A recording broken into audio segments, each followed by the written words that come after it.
大家好，我是百里欧。我今天想要跟大家分享一下我女朋友竞争和我遇到过的困难。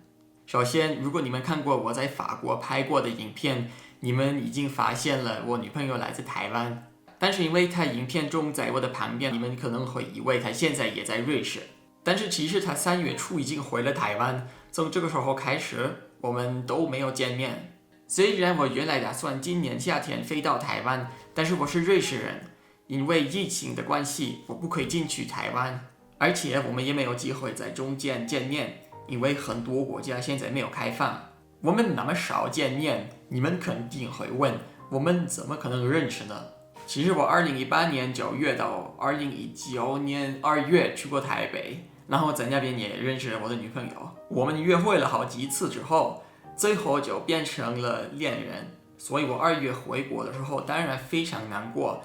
因为竞争没有机会跟我一起飞到瑞士，幸亏了我2019年3月到6月住在北京，所以竞争很方便会飞到中国首都找我。他来了北京找我的时候，我当了他的导游，然后路人一直盯着我们，因为他们没有理解为什么我当他的导游。一般来说就是放过来吧。我们原来打算他来到北京只有一次，但是我还记得他离开北京的时候，我那么难过，所以我再买给他了一张飞机票。然后我6月离开了北京的时候，我们还不算是远距离恋爱，因为他7月的时候飞到瑞士找我。当时我给他看很多瑞士景点，我非常爱回想这个回忆。他回台湾的时候，我还不感觉孤独，因为我知道他9月一定会回来欧洲，因为他去过意大利的都灵当留学生。坐火车的话，从巴塞尔到都灵只要6个小时，所以我常常去过意大利找他，然后他也常常来到瑞士找我。但是他在意大利的学期结束了之后，他回了台湾。他今年3月初上了飞到台湾的飞机。然后我那个时候已经没有信心，我今年去得了台湾，而且因为他开始工作了，我们也没有机会他再来到瑞士。但是我们现在好不容易再有机会见面，如果你们想要看我们的运气好不好的话，一定要订阅我的频道。很多人有问我们的远距离恋爱过得怎么样？其实我实在的答案是我讨厌。我当然非常想我的女朋友。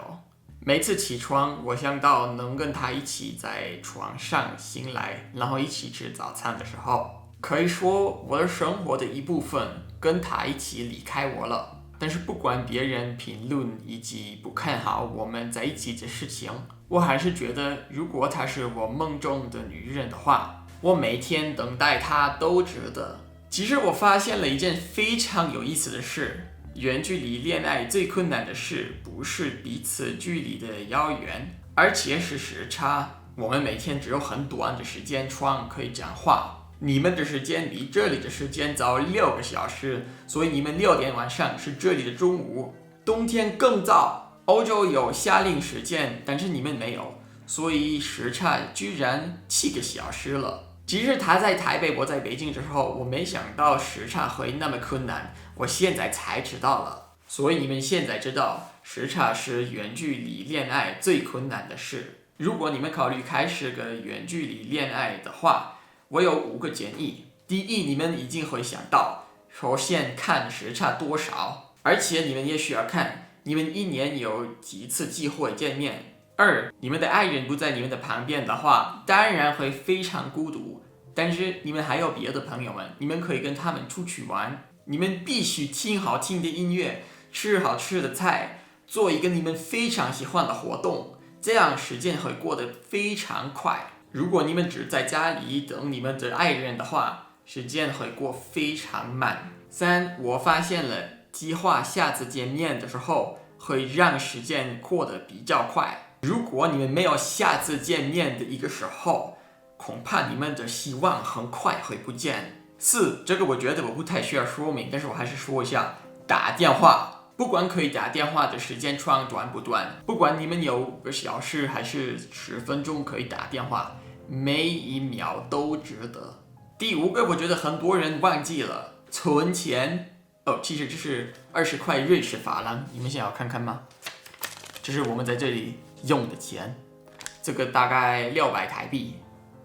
人民币，大概130人民币。存钱会让很多事情容易许多。我给你们一个例子，我女朋友居然收到了来到瑞士的签证，因为我存了钱，我有能力买给她一张来到瑞士的飞机票。所以这个就是我的经验，而且我的5个建议。如果你想要看看更多跟瑞士有关系的影片的话，请订阅我的频道。我每周3晚上6点发布一部新影片，你下礼拜也在吗？